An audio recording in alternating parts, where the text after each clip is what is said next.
Olá, seja bem-vindo ao nosso canal. Você vai assistir uma mensagem bíblica ministrada nos cultos presenciais da Paz Church Palmas. Essa mensagem vai abençoar o seu coração. Por isso, queremos pedir que você compartilhe o link dessa palavra com seus amigos. Abra o seu coração para a palavra de Deus. Glória a Deus. Boa noite, igreja. A paz do Senhor. Queria compartilhar algo com os irmãos nessa noite.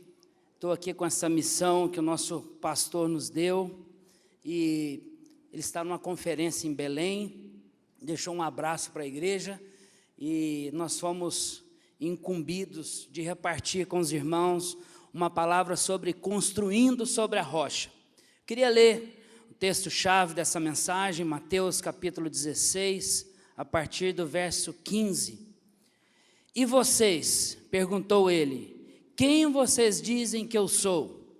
Simão Pedro respondeu, tu és o Cristo, o Filho do Deus vivo. Respondeu Jesus, feliz é você, Simão, filho de Jonas, porque isso não foi revelado a você por carne ou sangue, mas por meu Pai que está nos céus. E eu digo que você é Pedro, e sobre essa pedra edificarei a minha igreja, e as portas do Hades não poderão vencê-la. Põe a mão no seu coração, quero orar por você.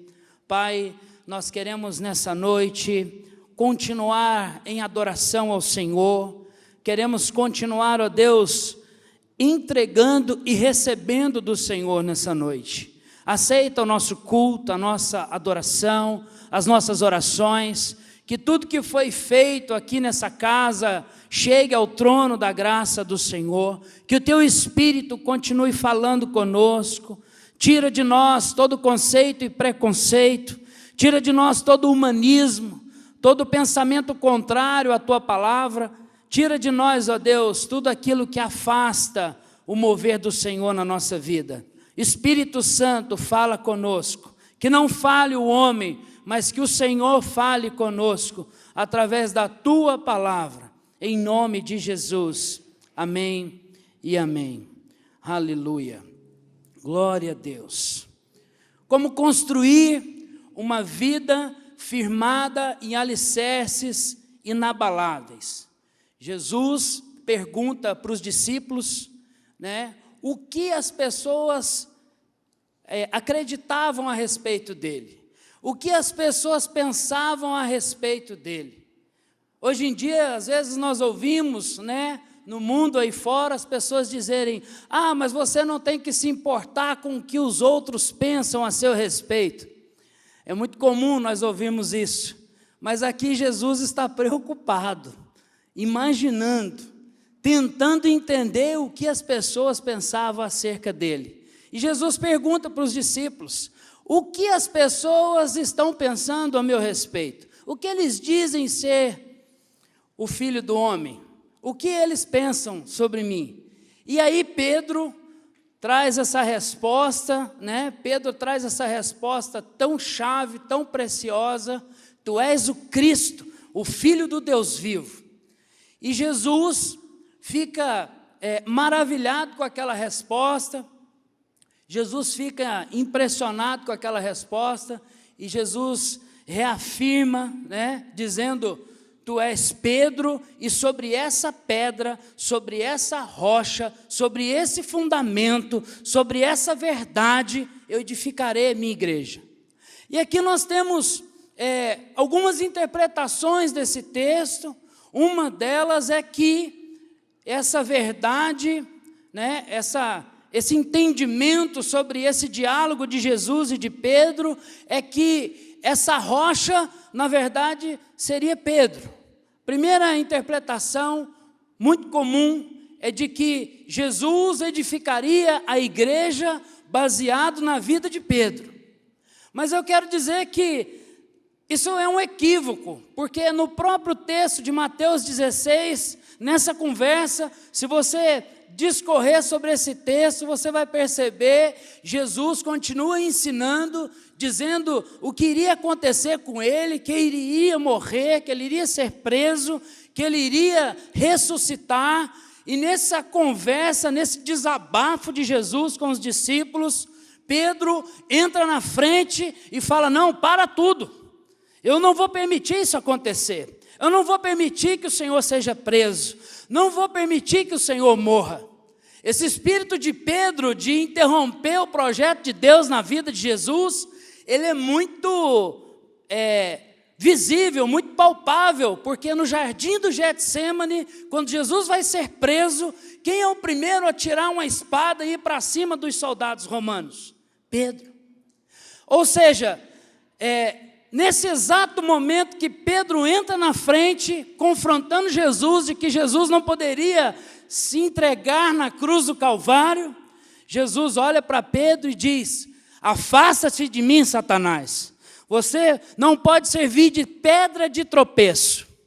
Aquele que agora mesmo, há 10 minutos atrás, há pouco tempo atrás, fez uma afirmativa, inspirado pelo Espírito Santo, agora está vacilando, agora já é pedra de tropeço. Então, o primeiro entendimento de que Jesus iria edificar uma igreja baseado na vida de um homem, está equivocado, está errado. Jesus não iria edificar a igreja baseado na vida de um homem, como eu, como você, suscetível a erros, suscetível a falhas, que pode errar, que pode falhar. Então, nós passamos por um segundo entendimento, de que, na verdade, Jesus estava afirmando que essa pedra seria a afirmativa de Pedro: tu és o Cristo, o Filho do Deus vivo. Apesar desta ser uma grande verdade, a afirmativa de que Jesus é o Filho de Deus é apenas a manifestação histórico-profética de um momento na história onde Deus se materializa ao homem. Eu quero te dizer que Jesus vai além de ser um mero Filho de Deus. Apesar disso ser algo tremendo, apesar disso ser algo grandioso, mas Jesus é aquele que é o Cordeiro de Deus que foi imolado antes da fundação do mundo, antes que a terra existisse, antes de eu e você existir. Aleluia, glória a Deus. Quem que é o papai desse aqui? Aleluia, ele quer abraço. Glória a Deus, ele quer descer. Aleluia, glória a Deus. Dê a salva de palmas. Jesus disse: deixai vir a mim as criancinhas, porque delas é o reino dos céus. Criança não atrapalha o culto. Nós não podemos perder a concentração, amém? Glória a Deus. Vamos lá. Será que eu perdi o rumo? Perdi não. Deixa eu voltar aqui. Então, eu estava dizendo que a afirmativa de que Jesus é o Filho de Deus é uma verdade genuína, é uma verdade tremenda, porém, Deus se manifesta na história através de Jesus. Ele é o verbo que se fez carne e habitou entre nós. Porém, Jesus é a figura de Deus. Jesus é Deus. Jesus não é apenas um mestre de obra. Jesus não é apenas um grande profeta.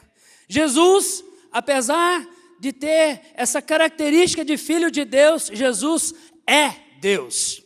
Então, a segunda afirmativa de que a igreja seria edificada sobre essa frase de que ele era o Cristo, o ungido, o Filho de Deus, também está equivocada.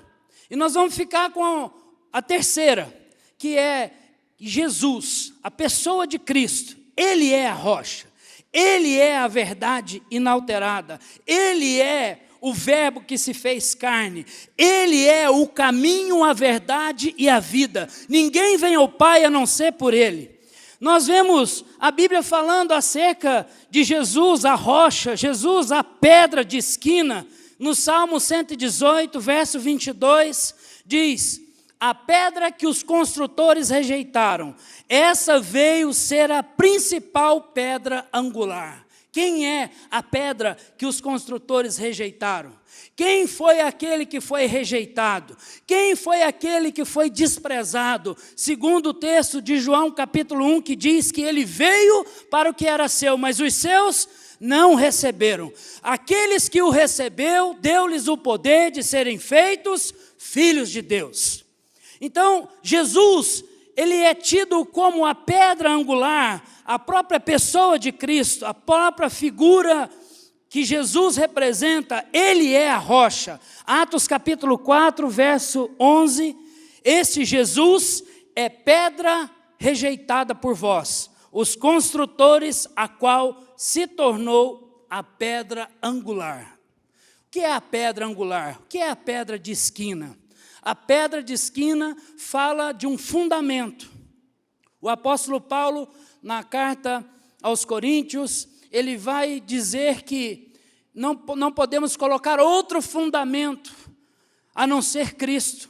Ele diz que Jesus é esse fundamento, é essa estrutura, é essa base que nós construímos a nossa vida, construímos a nossa história, alicerçado nessas verdades eternas.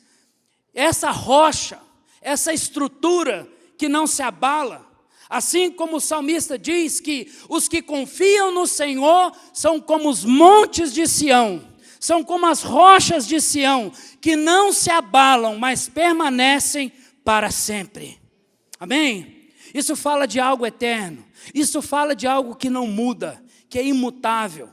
Nós cantamos canções nessa noite dizendo que Ele é a rocha, que Ele é eterno, que Ele é inabalável. Salmo 95, verso 1.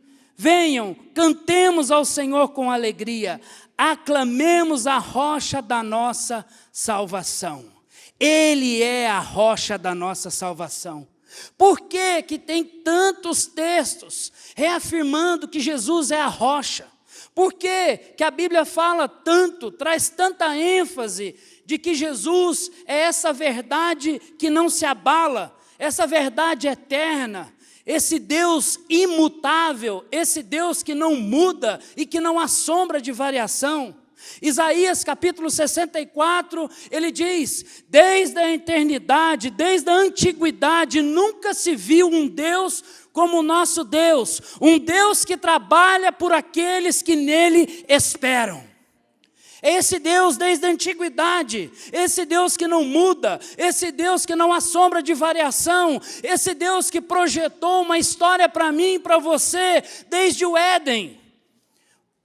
Verdades inalteráveis, verdades que não mudam, verdades imutáveis, verdades perpétuas, verdades que duram para sempre. A Bíblia diz que todas as coisas vão passar, mas as palavras do Senhor permanecerão para sempre. Nós vamos passar, vai chegar um tempo que nós não vamos estar aqui mais.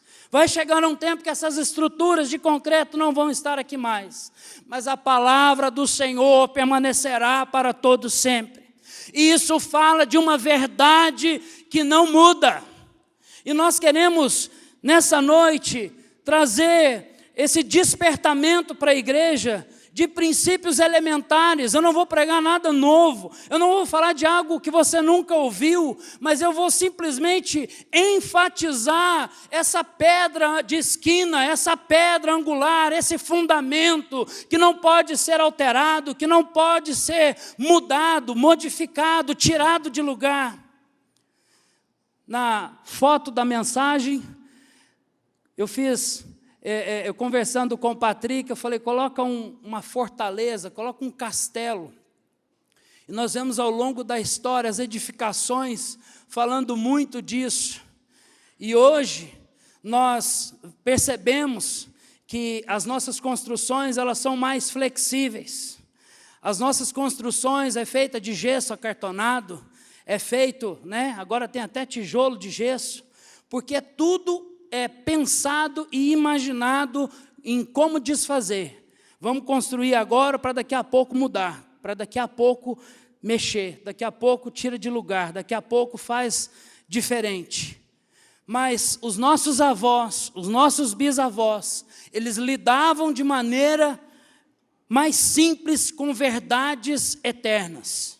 Eles lidavam com a verdade de forma diferente que nós lidamos hoje. Eu lembro do meu avô fazendo negócio, eles mediam terra no passo. Quantas braças é tal terra, tal sítio? E eles saíam andando, um saía para um lado, outro saía para o outro, e aí eles mediam, faziam aquilo, uma conta no papel de pão. Quanto tem de terra aí? Ah, tem tantas braças e tem tantas quartas. E depois que eles negociavam, eles falavam assim, pode pegar na mão? Se falasse, pode pegar na mão, o negócio estava fechado. Pegou na mão, o negócio está fechado. Não precisa contrato, não precisa nada. Hoje, os contratos, eles são feitos já pensando em como desfazer. Não, bota aí uma letra miúda aí, em como eu vou fazer para, se eu precisar desistir, se eu precisar mexer, põe aí uma cláusula que diz que eu posso desistir, que eu posso... Isso fala de um pensamento de uma geração instável. E esse pensamento entrou dentro da igreja. Tudo hoje é relativizado. Tudo hoje, mas veja bem, eu não penso assim. Mas veja bem, eu creio dessa forma. Mas veja bem, eu não tenho esse entendimento desse texto como você tem que respeitar o meu pensamento. Eu quero te dizer uma coisa com muito amor e carinho, meu querido. Se tem um livro que é totalmente intolerante, esse livro é a Bíblia. Porque por mais que nós pensemos algo diferente acerca do que está escrito, vai permanecer escrito. A verdade não vai mudar por causa da nossa maneira de pensar ou de agir. Essas verdades eternas que o Senhor tem dito e que as Escrituras têm dito, de Gênesis a Apocalipse, elas não vão ser mudadas por causa do meu pensamento ou por causa do seu pensamento. Por mais que as portas da igreja vão se tornando cada vez mais abertas para o mundo entrar dentro da igreja, as verdades do Senhor continuam inalteráveis. As verdades perpétuas. A palavra do Senhor permanece para todo sempre. Existem fundamentos que não mudam. Princípios, valores que não podem ser tirados de lugar. É isso que o Senhor Jesus está dizendo quando Ele diz que sobre essa pedra edificarei a minha igreja.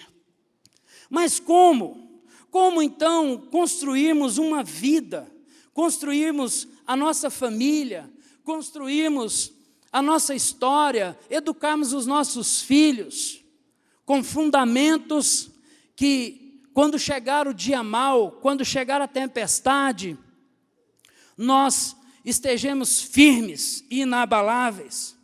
Mateus capítulo 24, quando o Senhor Jesus, Ele começa falando sobre o seu retorno, a sua vinda, Ele diz que a primeira característica do fim dos tempos, do fim dos dias, é que viria a apostasia, viria o engano, viria a mentira. Hoje nós ouvimos muito nas redes sociais sobre fake news. Fake news, para quem não sabe, é mentira. A falsa verdade. É a era chamada de pós-verdade. Eu acho isso terrível, porque se é a era da pós-verdade, isso significa que a verdade acabou.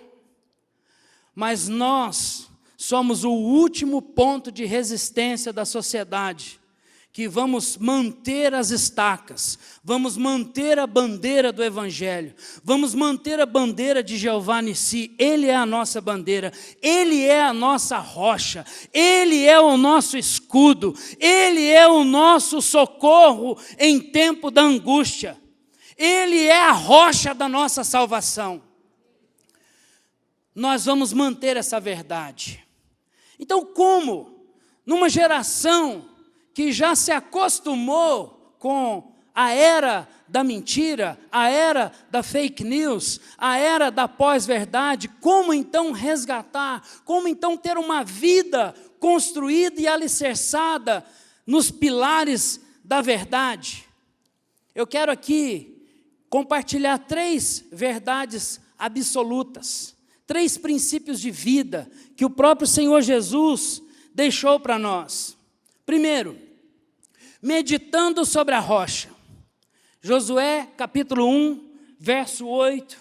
Não deixe de falar as palavras desse livro da lei e de meditar nelas de dia e de noite, para que você cumpra fielmente tudo o que nele está escrito.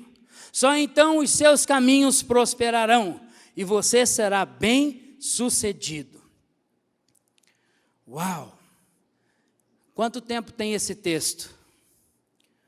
1000 anos? 1500 anos? Talvez mais. E ele é um texto tão chave para os nossos dias de hoje. Nós pegamos um texto de Gênesis, que fala sobre a fé, um texto de quase 2000 anos atrás, e aplicamos para a nossa vida hoje. E muitos têm dito por aí afora, até que a Bíblia precisa ser atualizada, revista, corrigida, alterada, que a Bíblia ultrapassou, está ultrapassada. Mas eu quero te dizer uma coisa, a Bíblia é o livro mais atual e sempre será um livro mais atual de toda a história humana, porque ela conta como que tudo isso aqui vai acabar, porque ela já mostra como que a nossa história termina, porque ela já mostra em Apocalipse 21, que Satanás vai ser lançado num lago de fogo e enxofre. Então eu não preciso me preocupar de que, mas isso aí é naquele tempo, agora as coisas estão modernas, agora as coisas mudaram. Não se engane, meu querido, não deixe de meditar, de falar dessas palavras desse livro da lei, de dia e de noite. Meditar sobre a rocha. Essa palavra meditar sobre a rocha nos traz um desafio tremendo, porque meditar vai algo muito além do que simplesmente ler o texto bíblico. Meditar é diferente de estudar, meditar é diferente de ler. Tem uma prática dos monges antigos que se chama Lectio Divina, leitura orante. Essa prática, resumidamente, ela fala de como meditar nas Escrituras. Eles entravam nas suas cavernas, nos seus mosteiros, nos seus quartos de clausura, e começavam ali debruçar sobre o texto bíblico, e ali eles ruminavam o texto bíblico, ali eles meditavam naquilo, gastavam tempo, orando, lendo, pensando, criando, escrevendo. Isso fala de uma vida de meditação. Nós, ocidentais, nós temos dificuldade com meditação. A nossa sociedade é uma sociedade acelerada, que valoriza essa coisa da correria, né? Existe até uma expressão muito comum, que você encontra as pessoas na rua, e aí, como é que estão as coisas? Está tudo ótimo, estou na correria, né? E a expressão, estou na correria, é sinônimo de sucesso. Significa que a pessoa está trabalhando muito, que ela está ganhando dinheiro, né? Significa que ela não está nem dormindo de noite para poder trabalhar, para correr atrás de dinheiro. E essa expressão na correria, ela entra para dentro da nossa vida de tal forma que nós não conseguimos mais ter tempo de qualidade com Deus. Nós não conseguimos parar a nossa vida para ouvir o Senhor. Nós ficamos nesse frenesi. Nunca se ouviu tanto dizer sobre doenças da alma como consequência dessa correria. Transtornos de atenção, crise de ansiedade, crise de pânico. Tem até uma doença nova aí que está muito comum, que é a síndrome de burnout. O que é a síndrome de burnout? É a correria, é o fazer, é o fazer, é o fazer, é o fazer. Não, eu já fiz a pós-graduação A, agora eu tenho que fazer a pós-graduação B, não, agora eu tenho que fazer o mestrado, não, agora eu tenho que fazer o doutorado, não, porque quem não estuda fica para trás, se eu não tiver mais um diploma para pendurar na sala, eu vou ficar para trás, eu vou perder meu emprego, eu vou perder meu dinheiro, eu vou perder a minha classificação, eu vou ficar para trás, o meu chefe vai me mandar embora. E nós entramos nesse ciclo insano. Nosso pastor gosta de usar essa expressão, né? De ficar correndo feito um frango sem cabeça. E nós entramos nesse ciclo insano da correria, e isso traz um dano para a nossa mente, porque nós não conseguimos mais parar para ouvir Deus. Nós temos dificuldade, nós não temos muita dificuldade de ler o texto bíblico. Se eu perguntar aqui quem lê a Bíblia durante a semana, eu tenho certeza que a maioria vai levantar a mão. Quem lê 2, 3, 4, 5 capítulos por dia, a maioria vai levantar a mão. Mas se eu perguntar quem consegue meditar em 2 capítulos, 50 minutos por dia, poucos vão levantar as mãos. Porque nós temos dificuldade de aquietar o nosso coração na presença de Deus. E o salmista, ele diz para ele mesmo, ele com esse sintoma de burnout, com esse sintoma de ansiedade, ele ministra para a alma dele, ele se aquieta na presença de Deus, bota a mão no coração e ele fala, por que está abatida a minha alma? Por que te perturbas dentro de mim? Espera em Deus, pois ainda o louvarei. Davi aprendeu o caminho da meditação nas Escrituras. E tem um texto que eu gosto muito, de 2 Coríntios, capítulo 10, verso 4 e 5. O apóstolo Paulo diz, as armas com as quais lutamos não são humanas, ao contrário, são poderosas em Deus para destruir fortalezas. Destruímos argumentos e toda pretensão que se levanta contra o conhecimento de Deus. Levamos cativo todo pensamento para torná-lo obediente a Cristo.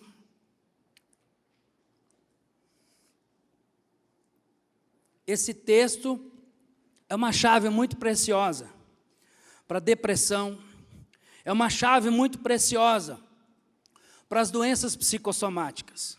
Porque o apóstolo Paulo está ensinando uma chave para destruir fortalezas na mente.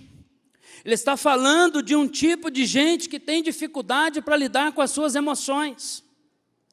Ele está falando para mim e para você que nós temos que tomar o controle da nossa mente. E ele fala, levando cativo todo pensamento à obediência de Cristo Jesus. Como que eu posso levar o meu pensamento à obediência de Cristo? De forma prática, você está ali lendo a Bíblia e de repente você começa a pensar na conta que você tem para pagar, você começa a pensar no trabalho, você começa a pensar nas entregas que você tem que fazer naquele dia, você começa a pensar que 8 horas, 8h05, você vai receber alguém, e a mente já escapa o pensamento do texto que você está meditando. Como retornar? Como voltar esse momento de meditação de forma objetiva? Bota a mão na sua cabeça, fala com o Espírito Santo, fala, Deus, Espírito Santo, eu, no exercício da minha vontade, levo cativo todo o pensamento à obediência de Cristo Jesus. Uma vez, nós estávamos orando com uma pessoa que estava com um problema de demônio. Quem aqui conhece alguém que tem problema de demônio? Hoje não pode nem falar isso mais, né? É doença da alma, é doença da cabeça. E nós estávamos orando e a pessoa manifestava um, e aí saía aquele bicho e entrava outro, e saía um e entrava outro, e aquela bagunça. E eu dei um comando para a mente daquela pessoa, falei o nome dela, falei, eu quero falar com a fulana de tal. E aí quando ela se despertou e que o bicho saiu, eu falei, agora você bota a mão na sua cabeça e fala assim, eu, no exercício da minha vontade, eu levo cativo o meu pensamento à obediência de Cristo Jesus. Eu coloquei ela no controle da fortaleza da mente dela. E a partir do momento que ela se posicionou no controle da fortaleza, bota lá a foto da fortaleza, por favor. Quando eu coloquei ela no controle da fortaleza da mente dela, ela conseguiu resistir ao mal. A Bíblia diz, resisti ao diabo, submetei-vos a Deus, e ele fugirá de vós. Como resistir ao inimigo? Está aí a fortaleza. Na sua mente, nós edificamos, nós construímos uma fortaleza na nossa mente. Assim como o diabo pode construir uma fortaleza de pensamentos, de ideias, de ideais, de ideologias, de maneira de enxergar a vida, de maneira de querer viver a vida, com valores, com princípios, com regras morais, que podem levar a pessoa para o mal, nós podemos edificar algo genuíno na verdade da palavra de Deus. Nós podemos construir uma fortaleza baseado nos princípios da palavra. É isso que Paulo está dizendo. As armas com as quais lutamos não são humanas. Ao contrário, são poderosas em Deus para destruir fortalezas. Em outro texto diz, destruímos argumentos, sofismas, ideias.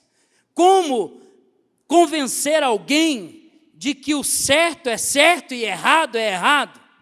Senão através da verdade da palavra, senão através de uma vida de meditação nas Escrituras, de forma que essa pessoa consiga dominar os seus pensamentos. De forma que essa pessoa consiga ter um controle sobre a fortaleza da sua mente. Se você controla os seus pensamentos, se você controla a sua mente, você controla o resultado. Se você controla os seus pensamentos, o resto é resto.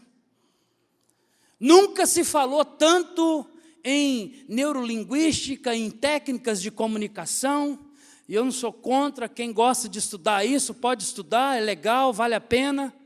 Mas tudo isso se resume àquilo que as Escrituras já dizem a nosso respeito há quase 2000 anos atrás. O apóstolo Paulo descobriu isso há 2000 anos atrás, que se nós controlarmos as nossas emoções, se nós dominarmos a nossa mente, se nós entrarmos dentro dessa fortaleza que está dentro de nós, com esse conjunto de valores, argumentos, ideias, ensinos, e aí quando eu digo ensinos, tanto para o bem como para o mal, e o que vai filtrar isso é a palavra de Deus, é a verdade inalterada das Escrituras. Tem um livro muito bacana que fala sobre isso, da Joyce Meyer, e ela fala que é o mente, campo de batalha na mente. E ela fala sobre isso, dessa batalha que existe nas fortalezas da mente, áreas, cômodos, setores da nossa mente, em que às vezes nós não queremos nem mexer. Existem áreas na nossa mente que nós não queremos, quartos escuros que a gente não quer nem abrir. Quer deixar fechado, deixa isso aí. Não lembra disso não, é melhor esquecer. Mas eu te digo que mais cedo ou mais tarde, se existe cômodos aí que o inimigo tem acesso, mais cedo ou mais tarde isso vai vir à tona. E isso pode vir à tona num momento inadequado. Pode trazer vergonha, pode trazer derrota, pode trazer um momento de crise. Nós precisamos viver a realidade que o apóstolo Paulo diz em Romanos capítulo 12. Não vos conformei-vos com esse século, mas transformai-vos pela renovação da vossa mente, para que experimenteis a boa, perfeita e agradável vontade de Deus. Nós precisamos de uma mudança na mente, e essa mudança vai ocorrer à medida que nós aprendermos a meditar nas Escrituras, a meditar em Deus. E de forma bem prática, para nós encerrarmos esse tópico, como que eu consigo, eu já posso parar aqui, eu entendi que eu tenho que parar a minha vida, que eu tenho que ter um tempo de oração, de qualidade, de leitura da palavra, que não é só ler a palavra, mas que eu tenho que ter um tempo de profundidade nisso. Mas como então que eu vou entrar nessa fase de meditação? Eu uso uma prática, né, e pode funcionar para você. Eu leio o texto, você pega ali o texto de Jesus, na ceia com os apóstolos, partindo o pão, tomando do cálice, e você, ao ler aquele texto, você entra naquela história, você entra naquele momento, você se imagina sentado na mesa com os apóstolos, desfrutando daquele momento, desfrutando daquela ceia, desfrutando do pão, desfrutando do vinho, imaginando como seria aquela cena. E aí você começa a falar com Jesus, fala: Jesus, o Senhor se entregou, o Senhor morreu naquela cruz, o Senhor foi partido no meu lugar, o Senhor foi entregue como ovelha no matadouro. E você começa a entrar naquele texto bíblico, e o texto vira vida para você, e você começa a falar com Deus, você começa a falar com o Senhor dentro daquele texto.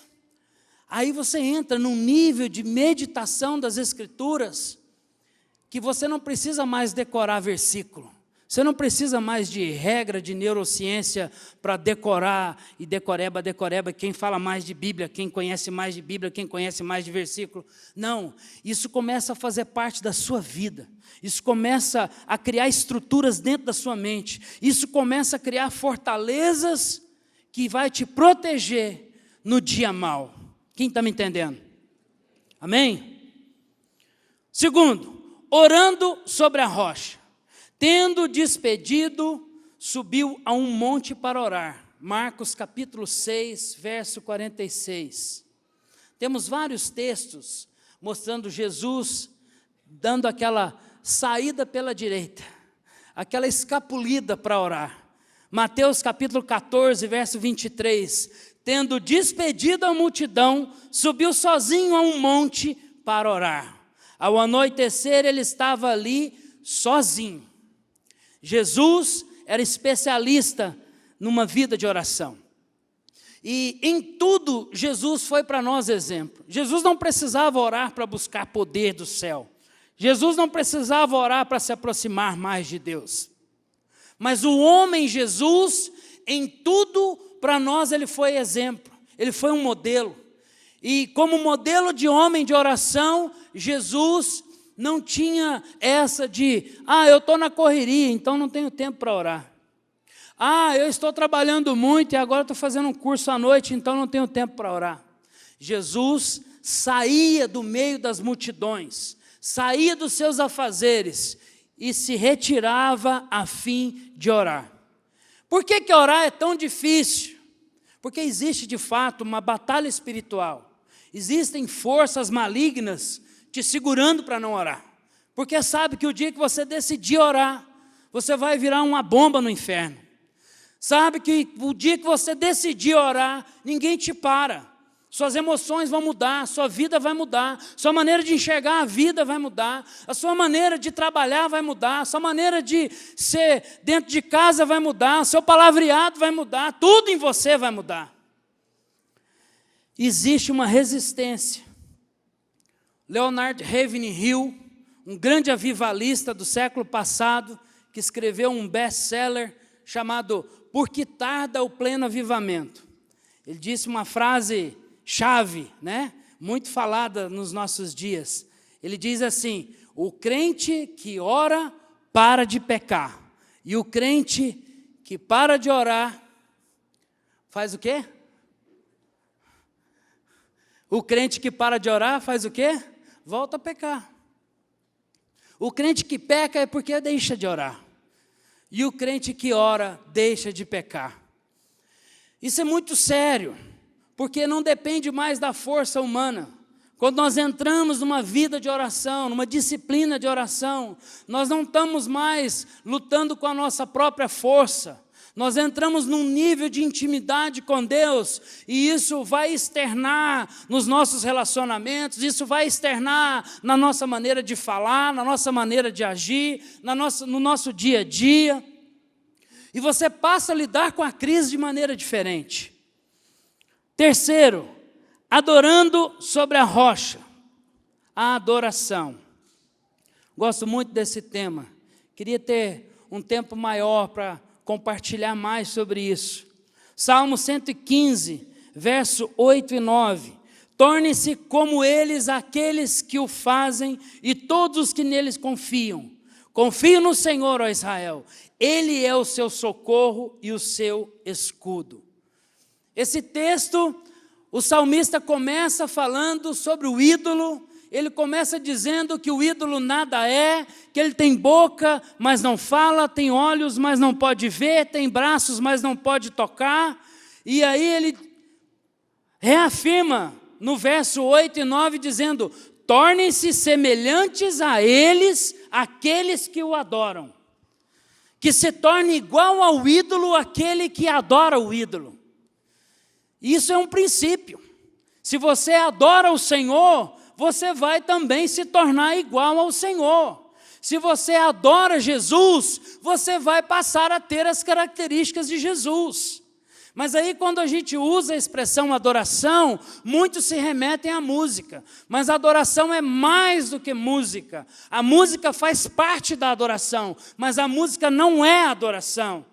Nós, através da música, a música é uma ferramenta de adoração. Através dos sons, nós nos comunicamos a Deus, nós nos derramamos diante de Deus, nós abrimos o nosso coração para o Senhor em adoração. Mas a música não é somente através da música a adoração. Adoração é algo além. Nesse momento de meditação e oração, quando você se deleita na presença do Senhor, quando você rasga o seu coração e não as suas vestes na presença de Deus, você está adorando a Ele. Experimenta colocar um louvor, experimenta colocar uma música de adoração nesse momento do devocional, nesse momento de meditação. Você vai perceber que o seu tempo a sós com Deus vai passar a ser um tempo de desfrute, vai passar a ser um tempo de deleite. Não vai ser mais aquele remédio amargo, não vai ser mais aquele tempo, eu tenho que orar, eu tenho que ler a Bíblia, eu tenho que ter meu tempo com Deus, porque senão Ele vai me castigar durante o dia. Se eu não começar o meu dia orando, o meu dia vai ser um dia mau. Não, você vai para esse lugar porque o seu coração foi marcado. Porque se você desfrutar disso, o livro de Hebreus diz que é impossível aqueles que um dia desfrutaram do maná, do pão celestial, desistirem disso, se afastar disso, não querer mais isso. Se você entra para esse lugar de intimidade com Deus, a sua vida vai ser marcada de tal forma que você vai querer voltar para esse lugar. Você vai querer, dia após dia, desfrutar dessa presença. O cristianismo precisa ser algo muito além do que vir aqui num culto de domingo à noite. A nossa relação com Deus precisa ser algo prazerosa. Não pode ser algo baseado apenas em regras. A nossa verdade, ela precisa ser uma verdade vivenciada na intimidade com o Senhor. Nós precisamos construir, edificar a nossa vida baseada nesse relacionamento íntimo com o Senhor, não apenas numa mensagem, não apenas numa frase, de caixinha de promessa, que você vê no stories de alguém e grava aquele versículo e printa e compartilha e arrasta para cima. Não! Nós precisamos de profundidade. Quem quer alcançar a rocha, quem quer fincar alicerces, precisa cavar fundo. Todo fundamento é alicerçado nas profundezas. Antes de crescer para cima, você precisa cavar fundo. Amém? O Brasil agora vai ter o prédio, a torre mais alta da América Latina. Quantos já ouviu sobre isso? Em Balneário do Camboriú, um arranha-céus, big de um prédio. Passou um tufão lá agora, há pouco, recente. Falei, meu Jesus, se segurou o tufão, agora não cai mais. Na beira da praia, num lugar de areia. Imagine as fundações de um prédio desse, na beira da praia, num solo de areia. Tem engenheiros aqui? De manhã tinha um tanto olhando para mim assim, vendo se eu ia falar bobagem. Mas eu creio que essas fundações nesses lugares são fundações profundas. São fundações que precisa cavar fundo. Nós vemos no litoral de Santos, alguns prédios que foram construídos na década de 50 e de 60. Você passa numa avenida lá perto de São Vicente, e os prédios estão assim, ó. Por quê? Porque não tem profundidade a fundação. Até prenderam um engenheiro, eu poderia falar o nome dele aqui, mas não vou falar não. Prenderam o engenheiro que fez aquela beleza lá, na década de 90, eles acharam o sujeito, processaram e prenderam ele, porque existe um risco muito grande daquelas edificações caírem. Por que que muitos estão se apostatando da fé? Por que que muitos estão com as suas vidas assim, ó? Não tem profundidade, não tem raiz profunda, não tem rocha, não descobriu rocha para edificar a sua vida, não descobriu verdades que ao longo da história jamais vão mudar. Estão alicerçados apenas numa mensagem motivacional de Instagram. Estão alicerçados apenas em um vídeo. Agora tem até uma expressão, como é que é a expressão de criar vídeo rápido, de 3 minutos, de 4 minutos? O YouTube coloca lá, como é que é? Não, o Stories é do Instagram. Agora, a expressão de vídeo curto, shorts. Essa geração está viciada no shorts. Meu irmão, tu precisa aprender, dormir no monte. Tu não sabe o que é ficar 5 horas orando com a garrafa d'água do lado e derrubado debaixo de um pé de piqui e desfrutando da glória e da presença de Deus. Sai desses shorts. Nós precisamos de raízes profundas. Nós precisamos de um modelo de vida profundo. De volta a verdades inalteradas. Amém? Eu preciso acabar. Lucas, capítulo 6, verso 47. Essa pessoa é como um homem que, quando construiu uma casa, cavou bem fundo e pôs o alicerce na rocha. O rio ficou cheio, as suas águas bateram contra aquela casa, porém ela não se abalou, porque havia sido bem construída. Eu vou mostrar a vocês com quem se parece a pessoa que vem e ouve a minha mensagem e é obediente a ela. Mateus 7, 24. Quem ouve esses meus ensinamentos e vive de acordo com eles, é como um homem sábio que construiu a sua casa na rocha. Caiu a chuva, vieram as enchentes, o vento soprou com força contra aquela casa. Porém, ela não caiu, porque havia sido construída na rocha. Quem ouve esses meus ensinamentos e não vive de acordo com eles, é como um homem sem juízo, que construiu a sua casa na areia. Caiu a chuva, vieram as enchentes, e o vento soprou com força contra aquela casa, e ela caiu e ficou totalmente destruída. Que Deus nos livre de construir vida em castelo de areia. Que o Senhor nos livre de uma vida que está em cima de areia. Que o Senhor nos livre de construir prédios em solo arenoso. Que o Senhor nos traga de volta a verdades inalteradas, a princípios, a valores, a um estilo de vida profundo na palavra, profundo na sua presença, profundo em um tempo de meditação e devocional que de fato vai nos manter de pé no dia mau. Essa pandemia veio e nós percebemos quantos irmãos não estão no meio de nós. Quantos irmãos que estavam lá na célula, no primeiro lockdown, o irmão desapareceu. Não vou na igreja porque lá tem Covid. Não vou na célula porque lá também tem. Não, porque agora é uma máscara. Não, eu tenho que botar a máscara N45, 95, 125, 155. Tem que botar 2 máscaras. Não, porque agora eu não vou porque eu tomei uma dose só. Estou esperando chegar a segunda dose, aí eu vou na igreja. E esses irmãos estão lá até agora, esperando.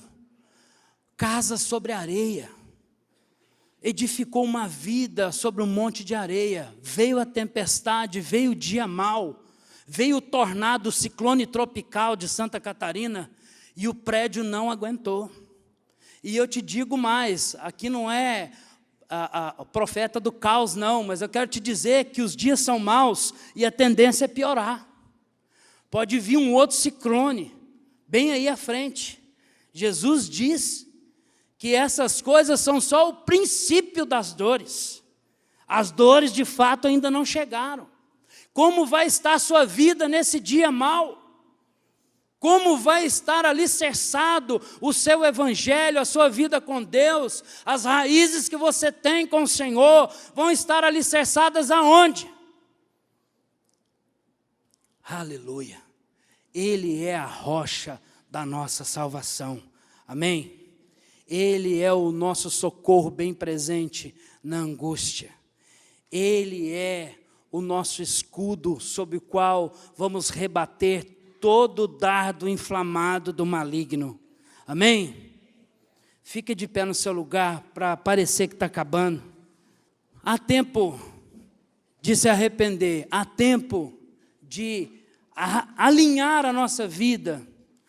Há tempo de nós tomarmos uma decisão de buscar um evangelho puro e simples, no nosso tempo de qualidade na presença do Senhor, nosso tempo de qualidade num devocional de fato, de verdade, não para cumprir um protocolo. Já li o meu texto de hoje, compartilha lá nos grupos de WhatsApp, 3 versículos, está feito a minha tarefa do dia. Não faça isso. Se for para fazer dessa forma, não faça. Aprenda a desfrutar da presença dEle. Se você for tocado por essa presença. Jesus disse isso para a mulher samaritana. Ela estava sedenta, buscando água ao meio-dia. E ela se aproximou do poço e disse: eu estou querendo água. Jesus disse para ela: se você beber da água que eu te der, você jamais vai ter sede. Você pode beber dessa água, você vai voltar a ter sede. Uma água natural. Mas se você beber da água que eu lhe der, além de matar a sua sede, saciar a sua fome, saciar a sua alma, você vai ter dentro de você uma fonte a jorrar pela vida eterna.